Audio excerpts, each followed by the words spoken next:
and community globally as you time shift, or if you're live here in the Americas and EMEA. We are going to be talking today about what we call Ruckus Financial Services. It's a new program we've brought to bear to help you, our key partners, sell more Ruckus gear and more of your services to our end customers. We will be going through a number of data points to kind of give you an overview, a high-level overview of the offerings we have, and who the team is. As you can see below, there's two of us, myself, Scott Hewlett, and Justin Thomas, who is my partner in crime. He is based in the United Kingdom. So the agenda today is we're going to try to keep it simple and concise. We're going to obviously introduce you to what you've probably heard about, both from the public press releases you see over there, as well as those of you that might have made big dogs in San Diego. We did a splash announcement of it there, sort of a soft launch into our partner community during that great event last, I guess it was in August, September timeframe. My apology on the timeframe slipping my mind. And then we've also done a number of different press releases around the program so that folks are aware of that, so that they know we have something to offer to help when it comes to smoothing out the expenses or the spend and acquiring gear, smoothing it out both from a time frame and from a budgetary point of view for the end customers, or even if we're doing financing into our value-added resellers, our VARs. So we'll give a quick introduction. We'll talk about the coverage we have and who the team is, and then Justin will jump in and talk about what are the various options we cover. I'll say up front, we are trying to be as flexible and helpful as we can. So we're going to talk about what I'll call the majority, the 80%, so to speak, of what the business will look like. But we're also creatively looking at other opportunities. Justin will also share a couple of examples of wins we've had. Some case studies. We have 4, give you a taste of the flavor of those offerings. We have closed business in both the Americas and Europe, who is the main audience here. And we have had success with this over the past roughly 9 months of building up this program. And then finally, we'll share with you what we need, how you can find out more information, pointers to where you can find PDFs, marketing collateral, just to share with your customers. Then we will open it up to Q&A after that if there are any questions, as well as how you can contact us. So Ruckus Financial Services, or RFS as we refer to it, it is a program we did introduce earlier in the year. I started here at Ruckus back in February, March. Justin joined in the May-June timeframe. And then, as we mentioned, we've done the press releases in that October window. And we're now up and running and have been doing business actually since back in the spring on one-off opportunities that our regional sales managers have reached out to us. And the real focus of this, as I said, is to help your customers, our customers, spread the cost of the technology acquisition into a more friendly than just a pure upfront acquisition. This is a partner-led model. Goes along with the Ruckus DNA of realizing how valuable our partners are, like yourselves here on this Ruckus Live session. I will also say, as to the mention of in response to, you can see many of the players, the key players in our market, especially from a switching, but then also with HP and Aruba on a Wi-Fi point of view, as well as Cisco Capital with their Meraki and their Aeronet acquisition. So clearly, the big players in our markets are identified there. The bit market itself, since I mentioned that we are doing a partner-led, just want to be real clear. The group of financial services you see on the right there is a mix, but most everyone in that group uses partner-led, which means not just their balance sheet, not just their own, but a what I'll call a white label and or just a engage with this financing partner. Microsoft, as an example, is 100% partner-led, like we are close to. Dell Financial Services, on the other end, does most of this on their balance sheet, on their own. But then Cisco splits it down the middle roughly. They do about 50% of their business off of their own balance sheet and about 50% with Cisco Capital. And even then, some of their Cisco Capital financing they will eventually bundle and spin out to obviously help with their own balance sheet. HP takes it on and does it themselves, but then on the back end tends to spin it out.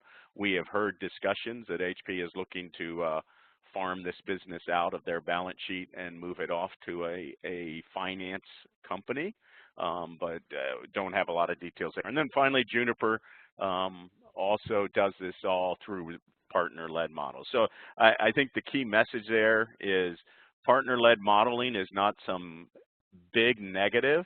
It can obviously be easier if you're doing it all on your own internally, but it is how the market has successfully worked for many days, many years, and so I want to make sure we address that up front. And then right there in the middle, you see Extreme Network subscriptions. I think the partners that have been in Brocade understand that legacy.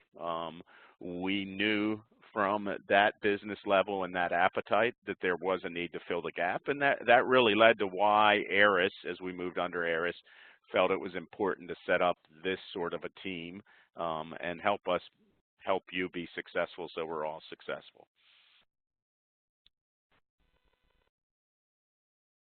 So team coverage. So we are a global team of two, and Justin and I have our cones there that were our priority focus, and then over in Asia Pac, which may be time shifting here, but Justin and I have split that region for now. As the business and the demands ramp up, we'll figure out how we expand that beyond there. But we have actively worked on opportunities in the region and closed business. Justin has got a very large region, as do I, but obviously the homogeneous part of Canada and the U.S. makes things a little less challenging than perhaps the broader EMEA region. But we have had success all the way from the south end down there in South Africa up to opportunities in Sweden and Finland, and he's even looking at stuff in Russia. So we do have that set up. We do have global partners as well as regional, and we basically, in the way we're working, are looking for what makes the most sense. So if you've got a large multinational, we may push that into one of our global partners, so it makes it easier to cross over the countries, to cross borders, and facilitate financing as an easy button, so to speak, once we set that up. However, not all partners are as aggressive or as helpful in some of the challenging or smaller markets, and so we have also established some relationships with partners that specialize in both geographic as well as in market segment. Let's just say, as an example, hospitality or franchise focused. And to the point of the geographic, because we have partners in many of the key geographies, and we expand that as the field and yourselves, our partners, reach out for other opportunities, that enables us to also offer local financing, local currency. Obviously not an issue here in the U.S., but that makes it very helpful for your customers. Instead of, if you're a global customer or a global financial services, there is always that currency exposure for those companies. So we can facilitate lending in multiple currencies, and in fact, Justin has worked on some even in the EMEA region to put together something that really can help that market, perhaps for our end customers, then obviously help reduce their foreign exchange exposure. So we aren't going into discussions of who the specific partners are, just both from a proprietary, but also from it gets a little confusing when you start to throw the partners. I will say we have 4 global partners we're working with quite extensively, and then we have upwards of easily 20 based on some of those regionals. One example here from a segment point of view, we have a partner here in the Americas that their focus is on franchise-oriented business. So they're very comfortable with the franchise model. Let's just say like a McDonald's or the hospitality, right? Whether that's Quality Inns or Marriott in those franchises. They are comfortable with that risk, which a lot of lenders are not. And so we have gone and filled in those gaps to try to help us grow the business.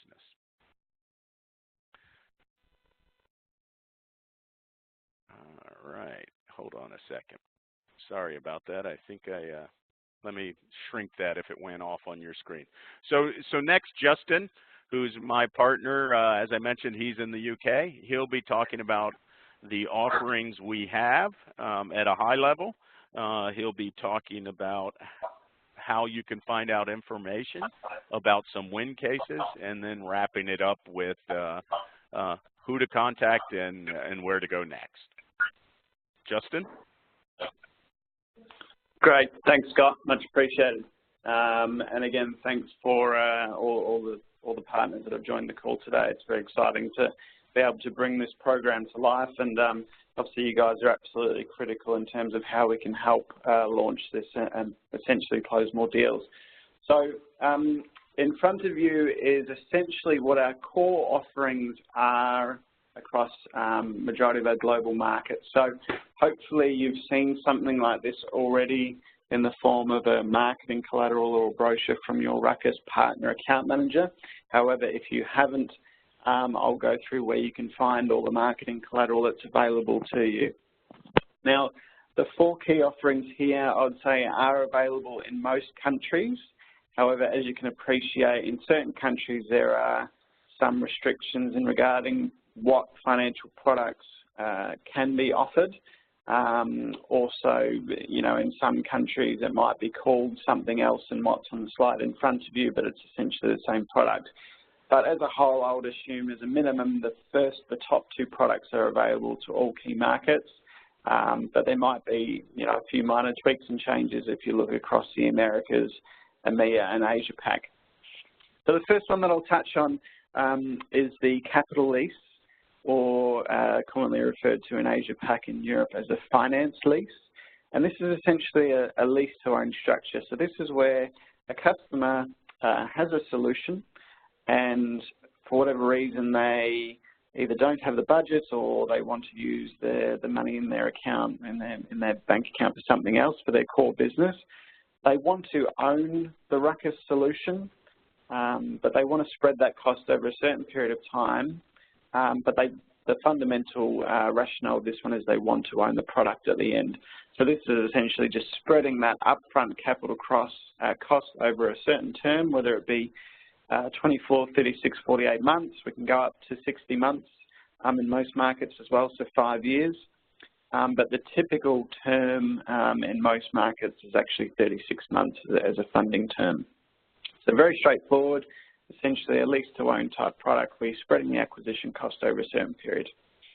The second product, an operating lease, or commonly referred to as a fair market value lease, is very popular, particularly in the Americas and EMEA, where the customer has a lot more optionality at the end of the lease in regards to what they want to do with the equipment.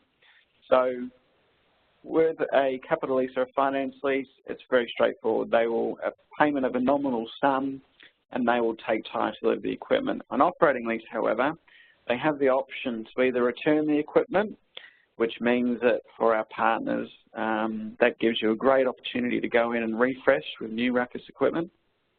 The customer can continue renting the equipment, so essentially they'll have a lease extension where typically the lease payments will reduce, and that will go into a secondary rental, say for another 12 or 24 months. Or they can purchase the equipment at fair market value, and that's determined at that point in time at the end of the lease. So an operating lease type structure is very popular because there's a lot more options at the end of the lease.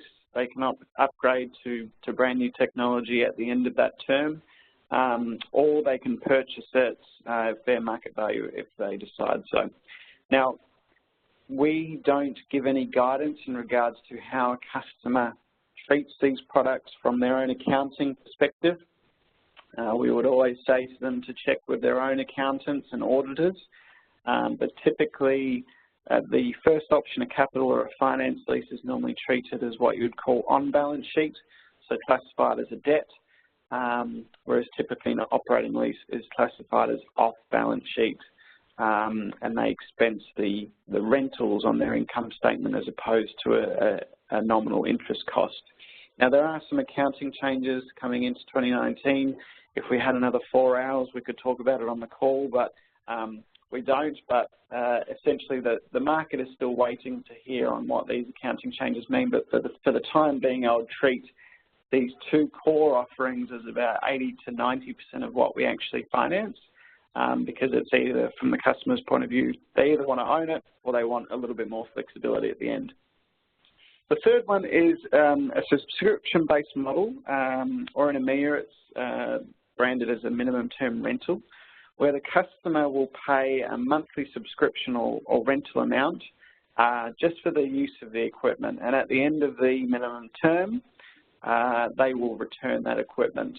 So it's a little bit more restrictive in regards to options at the end. However, depending on how the deal is structured, there is potential benefits from an accounting point of view. The main point I'd say about these first three products is we will finance and look to finance with our partners 100% of the solution. So that is all of the Ruckus hardware, the software, as well as our partners, your professional services integration costs as well.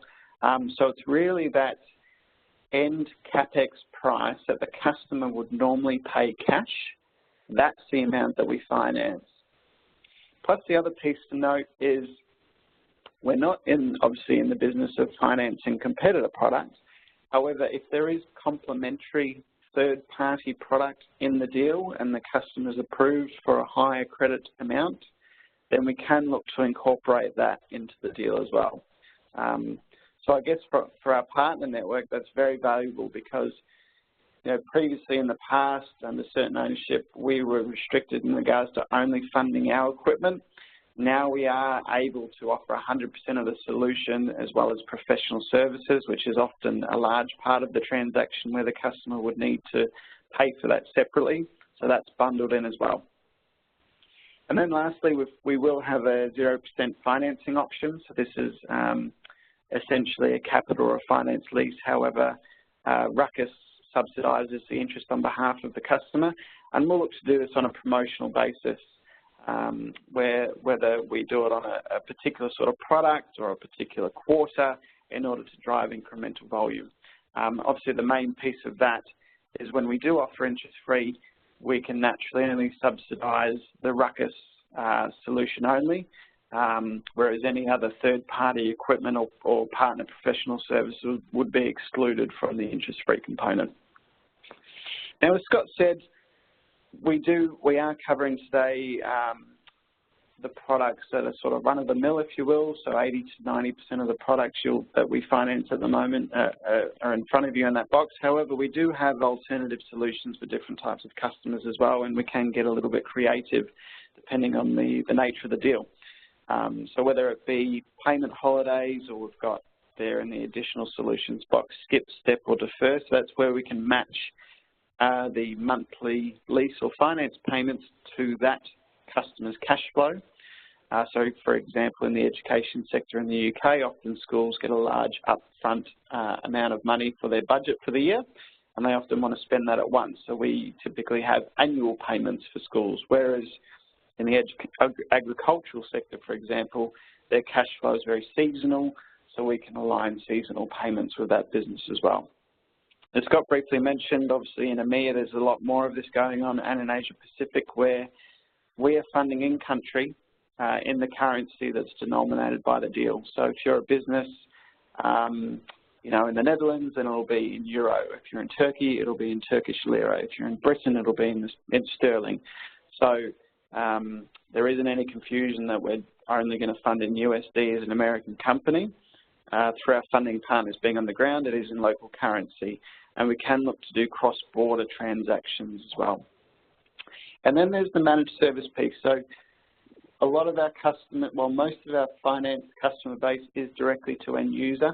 However, we do obviously see partners in the network that offer X as a service or Wi-Fi as a service or a managed servicing offering. In that respect, the ultimate credit is held actually with the reseller, not the end user, and we have put together deals where we've been able to fund those transactions as well. So ultimately, the benefits of using the financial services program as part of the sales strategy is, instead of selling on an upfront CapEx cost, which often has quote-unquote sticker shock, it's selling on one easy monthly repayment for all of the customer's hardware, software support, and professional services. It's a great opportunity for cross-sell and upsell opportunities. And then a very big selling point for the partner network is it reduces your accounts receivable. So there's no payment terms with your end user because you're paid by the finance company the day that you install. So the customer signs a certificate of acceptance, you get paid. So from your perspective, think of this program very much, treat it the same as cash. The only difference is you're getting paid by our finance partner as opposed to the end user, and the end user pays the monthly or quarterly installments to our finance partner. And obviously benefits to customers, it enables repeat product refresh cycles and technology acquisition world-class without large upfront capital investment. And then lastly, we often have customers that, you know, the channel might say, oh, I don't think they would require a finance solution because they would be considered cash rich. I'd actually say most of the customers that we're financing at the moment we would consider them cash rich because they use their cash for their core business, and they're using Ruckus Financial Services to acquire world-class Wi-Fi networking equipment whilst retaining their cash in their bank for their core business where those businesses make their money. So by using the Ruckus Financial Services line, it essentially keeps all of their cash intact, their banking lines intact, and this is a specialist funding line for the networking equipment. So I'll just move over the slide here. So I'll just briefly touch over a few case study wins where we've brought a few deals to life. So the first one was a competitive bid in higher education, which is obviously a very large vertical for Ruckus. The great thing about this deal is the school in question was sitting on this deal for a few months because they had budgetary constraints and they were waiting on formal sign-off in order to spend that upfront capital cost. We were able to put a very compelling 5-year fair market value lease proposition in front of them, and we're able to turn around the quote, the lease agreement, or the rental agreement in this case, and that was executed within 3 days with the PO signed at the end of the week. So that really expedited that deal closing time from what was sitting at around 3 months to close within a week. So we want to make it very quick, simple and easy to incorporate financial services into your sales strategy. The last thing that we want is for it to make the sales cycle longer. The intention is to actually shorten that sales cycle. In Asia Pacific, this particular example is we're up against a competitor who was offering interest-free on their hardware and services, which is obviously we do see that often in the market. However, the actual driver for this solution was, it wasn't just networking equipment included in the deal. There was also a third of the transaction was third-party equipment, plus there was quite a large amount of professional services in the deal as well. So we actually didn't respond with an interest-free offering on Ruckus equipment. We went with a 100% financed solution to the customer that whilst it wasn't interest-free, it was a full turnkey solution, and that's actually what won us the deal, not the fact that it was interest-free, the fact that we looked at the customer's solution holistically and packaged it all together in one nice monthly payment for them. In the Americas, we recently had a fantastic win with a large public venue. So as you can see there, that was over $800,000, which was a large transaction to be financed. And that was under a subscription-based model where we really were able to provide additional flexibility as the Ruckus finance team was engaged early on in the bid process to get a good understanding of the customer requirements. And then lastly, in EMEA, this is an example of managed services finance, where it was actually a UK-based partner providing services into Europe, and we were able to assist that partner in essentially acquiring the Ruckus equipment on a monthly payment basis to align with their business model in the form of a monthly service model with their end users. So we are winning deals now, and we're obviously looking to be as open as possible in how we can structure these deals to win. And these have all been on a reactive basis where customers have been naturally asking us for finance. We haven't been taking finance or leasing to the market. So we're very excited about the additional uptick in sales that this will create. In terms of how customers can get information, so for end users, it's on the ruckuswireless.com website in the Ruckus, in the top right tab there under the Ruckus Financial Services tab. And that's essentially, it's pretty straightforward because we really want our customers to talk to our partners, obviously, regarding the sales process. So it's very much geared towards, talk to your Ruckus partner for more. However, they can download end user specific brochures giving a generic outline of the program. For our partners, it's on all of the information is on the Ruckus Financial Services portal. So you've got all the marketing collateral as well as the contact information. And then we've got just some general points around what are the key selling points of the program and what options are available as well. So please jump on there if you want to access that partner collateral. And then lastly, and probably most importantly, how do you get in touch if you've got an opportunity?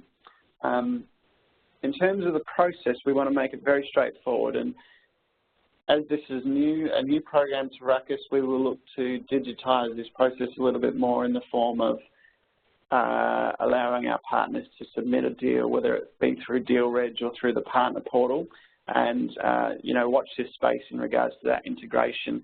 For the time being, the easiest way and the quickest way is through the 3 email addresses there. So obviously the Americas is RFS-Americas, EMEA and Asia Pac you can see there as well. And that means that we can have the deals sent to the Ruckus Financial Services team immediately, and we can start working on it so you can look to have those finance and lease numbers back to your customer as quickly as possible. In terms of the information that we need, obviously we need to know who the end user is or who is the person getting finance. That's pretty critical. And then the partner CapEx price, because as we said, that's the price that we're financing. It's not just the Ruckus price, it's the partner price, including obviously your margin, professional services, and plus one would assume it would be in local currency as well, so we can quote those monthly or quarterly payments in local currency. And then obviously any other helpful information. Our partners are the ones that are closest to the end users, so they've got the best feel on required bid time frames, if there's an idea on what the monthly budgets are, or lease terms, that sort of stuff. Any other information is very helpful for Scott and I when we're putting these solutions together. And then lastly, have a think about the existing pipeline that you've got. We're obviously in the 4th quarter at the moment, so we're trying to close as many deals as possible, where a financial services offering may reawaken that conversation. So you might have customers that have been sitting on a quote for, let's just say, a couple of months. We have seen quotes that the customer has been sitting on for over a year, and we've been able to take a finance or leasing proposal to them, and that's really reawakened the conversation, because all of a sudden you're not talking about budgetary constraints anymore. You're aligning that cash flow to the process. For strategic deals, definitely engage with us early.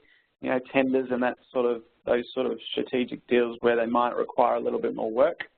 But you know, I don't want the channel thinking that these need to be multi-million-dollar deals that are considered strategic. Sometimes, you know, a strategic deal might be $15,000, but it'll lead to a much larger opportunity down the line, but it gets the Ruckus solution in. So, and it's also worth pointing out the minimum transaction size for the finance is end user price, 10,000 USD.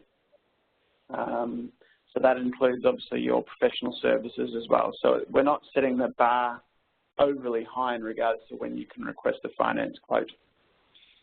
We're obviously here to help. So Scott and I, over the last few months, we've been very engaged through the channel. We are hands-on. We're actually salespeople ourselves. The only difference is we're just in financial services. So we are definitely here to help the channel. We've been on lots of end-user calls to help close deals. We've been on lots of partner calls and joint meetings. So don't be afraid to reach out if you're looking for a different angle for a transaction. So Scott, over to you for wrap-up. You bet. And I think, first off, I tried to answer most of the questions during the session. And the big one just at the end here, so for those that joined a bit later and or were asking, deal, and Justin touched on this, deal minimum really depends. And I'm not being, you know, trying to avoid the answer. The reality is some countries it's just not feasible to do anything under, honestly, probably 100. I think in one or two of some of the smaller countries we actually are running into floors of, you know, above 100K. But in general, so let's just say kind of capture it in most of the developed markets or countries we're talking about, somewhere between 50, the smallest we've done in the U.S. is 15,000, but that doesn't scale in some regions. Again, it has to do with the cost, the impact, the documentation, et cetera. But for the most part, I'd say somewhere in that probably between 25 and 100,000 is the minimum for most countries. I don't know, Justin, if you have thoughts for the UK and some of the Western European countries, but. Yeah, that's about right. Yeah, so cool. Real quickly here, we are open for business as we touted. You will see our contacts. You'll see the suited, well-suited Justin Thomas from London. He has to look well there in the city, and then myself there in the U.S. I do cover, as just a reminder, my region, it would be the Americas, and Justin is EMEA. That's our primary, and then we tag team on Asia Pac. Off to the left, we have aliases. Those are open to external from our firewall, so to speak. So you all that are VARs and distribution partners can send it in there. We would ask, though, and it'll be the first question if you don't kind of mention it in the email if you reach out to those aliases. We do need to understand who the TAM, PAM, you know, who the related Ruckus, Eris salespeople are, because we want to make sure we're not confusing messages going forward. So do not hesitate to reach out. We are looking to grow the business, and I see there are a number of questions that have come up here. I don't know, Melanie, should I look at these, or did you have some? Sure. Do we open the line at all if people want to actually talk? We don't. Usually we just, okay. Yeah, so if you guys have questions, type them in. We'll get to them. Let's get to the ones that aren't answered first, and then we can repeat the ones that were answered by Scott, just for the benefit of the group. So Han says, I missed the beginning of the webinar. What's the minimum deal size? So I think you touched on this a little bit. Yeah. So okay. Depending on the country, we can go quite far down in that lower end, and on the flip side, it can be harder. And I see, Koskak, you're asking about the Yugoslav countries. We are looking at some of those, I'll defer to Justin. I know he's had some Eastern European activity. And we can work on those, but it really depends on what's available with the finance partners. Yeah, I can jump in there. So regarding the, well, we might as well cover that question now regarding Eastern Europe, and it's similar to all geographies really. Each country will have some specifics regarding products that are available. Our intention is to have a finance offering in obviously every country that we operate in. However, sometimes for geopolitical reasons, we are either unable to, the same as any other bank or OEM. So I would say if you've got a specific question or country or opportunity, then email it through. If it's in EMEA, email it through to that RFS-EMEA, and we can obviously pick it up. Yep, good. So Kai says, oh, sorry, continue. Yeah, Kai, you're asking about, is it an end user because of contract details? The financing, there's going to be multiple contracts, obviously. In general, you as the VAR, you're going to have your contract to your end customer. We try to be as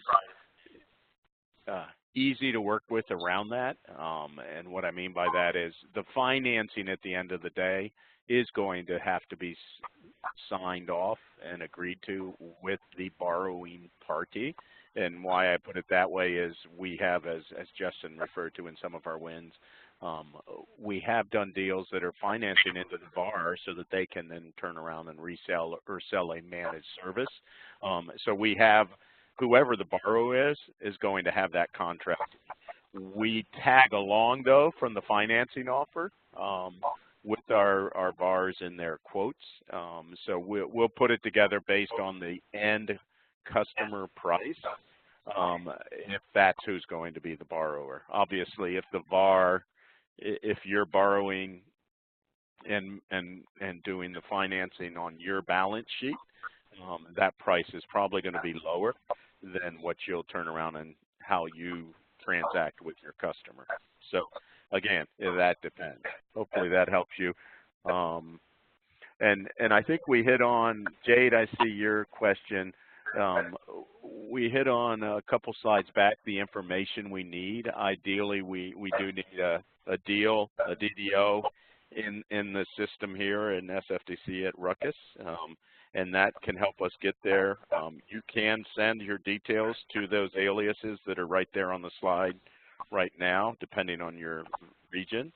And then we'll start that dialogue. Generally, Justin and I jump right in and either reach out to our partner territory managers or regional sales managers, or even into the VARs to have those discussions. Will we have access to I'll just quickly touch on one thing just regarding, just to reiterate on the, will Ruckus or Ruckus Finance get in touch directly with the end user or the customer?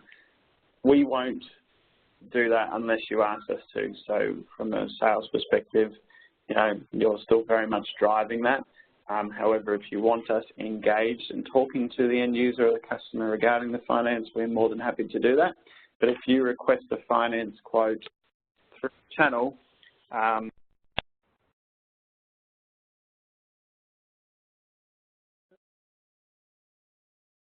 Melanie? Justin, is he still talking? I don't hear him. Justin? Okay. He must have cut out somehow. Yeah. So. All right. Yeah, go ahead, Scott. Yeah, I was until he faded out. I think he was saying, most importantly, we're not looking to circumvent the VAR disti channel, and so we're only going to those end customers when requested by the relationship leader on that, and generally that's the VAR. I think that's what he was basically saying. Okay. So I see, Jade, I answered yours, I think, or no, you're asking about the case studies. So you, in the format they're in right now, that is fine. We are going to look at generating some, you know, marketing collateral around wins down the road, and the real question there is always the sensitivity of, our end customer or the borrower, and referenceability. So we have to make sure with our press team and with the customers' contacts that we're referring to them specifically before we can do that. So we keep those generic. I believe, Melanie, these slides are available. So Jade and others, if you wanted to say these are the kind of deals they're doing, I don't think there's anything in the slides that creates a problem there. I don't believe we have any of the proprietary names.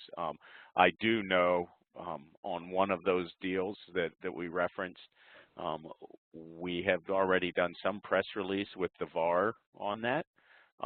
And then we now are working with their end customer, and actually the ultimate end customer in this deal, for some additional press release. And so once those people are involved in agreeing to what's going out publicly, we can share, names and such, but not a lot of details. So hopefully that helps you.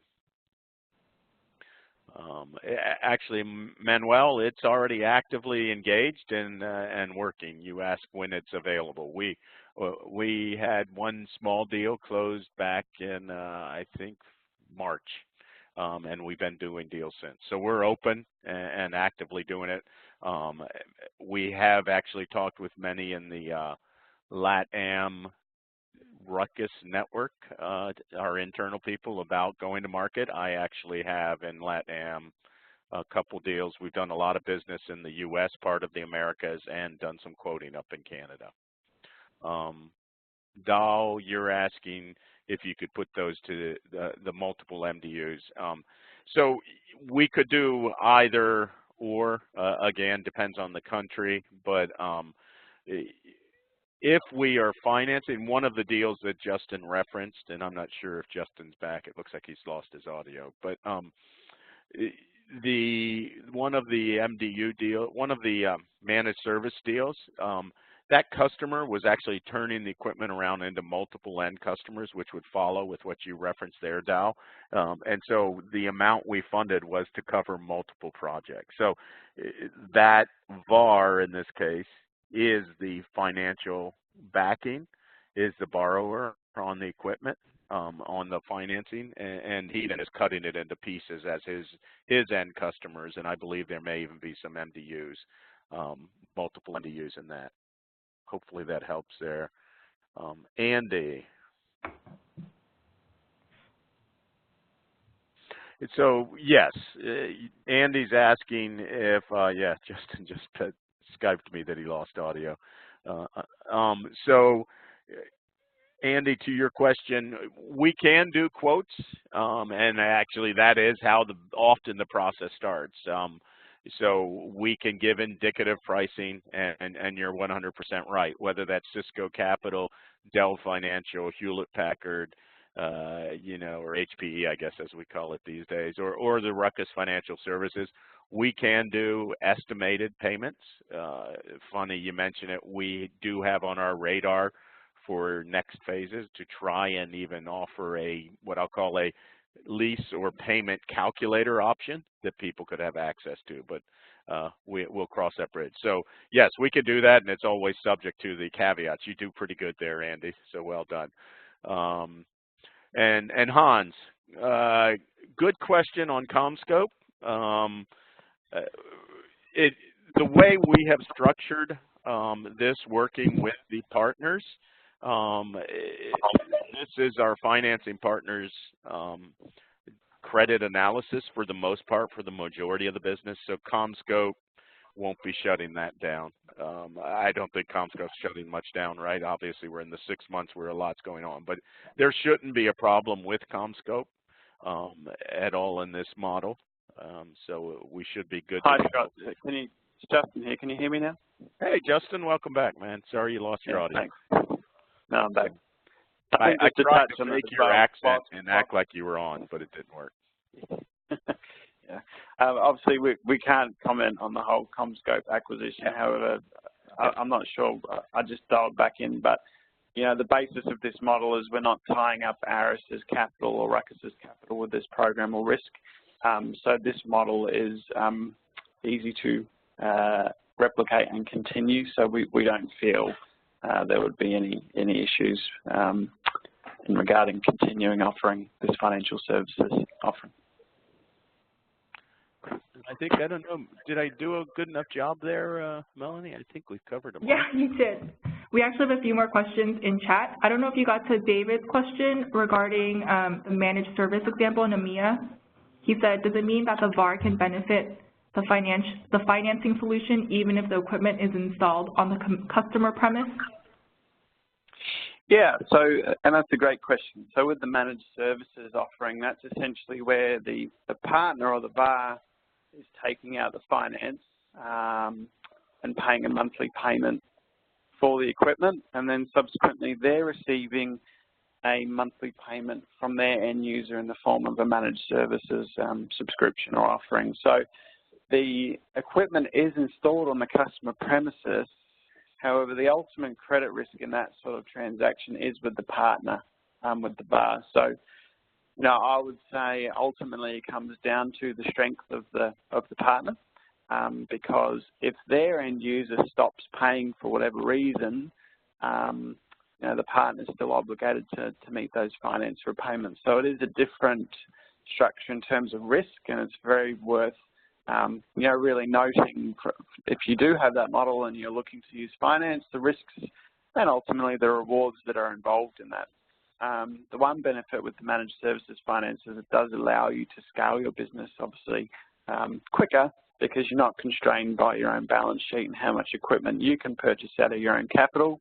If you can align that with our financing services, then it can assist in scaling that business. But again, I would say if that's a model that you're currently operating in or looking to explore, then reach out to Scott or I directly, and we can talk through it.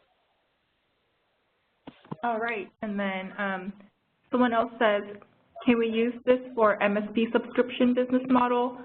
Hold on, let me read the whole thing. Okay, so he said, can we use this for MSP subscription business model that will add several smaller deals each month? Yeah, so once we say there is a minimum sort of transaction value of around 10 to 15,000 US, we do appreciate sometimes the first transaction might not be that size, or if it's you know, a $50,000 opportunity split across maybe a few months.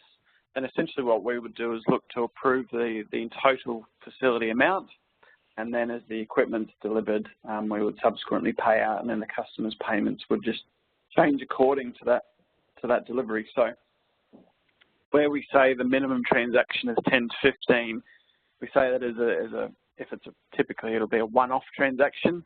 However, if you've got, you know, 30 5K deals with one end user, we would create an overall facility which will enable them to essentially draw down on those multiple 5K deals.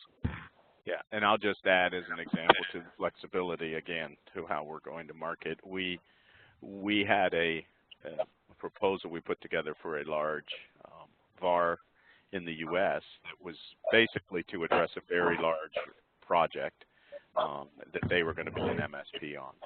And at the same time, they were talking about expanding to just go into this on a broader basis with smaller customers. And that came up in the discussions. And they're able to slice it, so to speak, by the many customers or the one big one.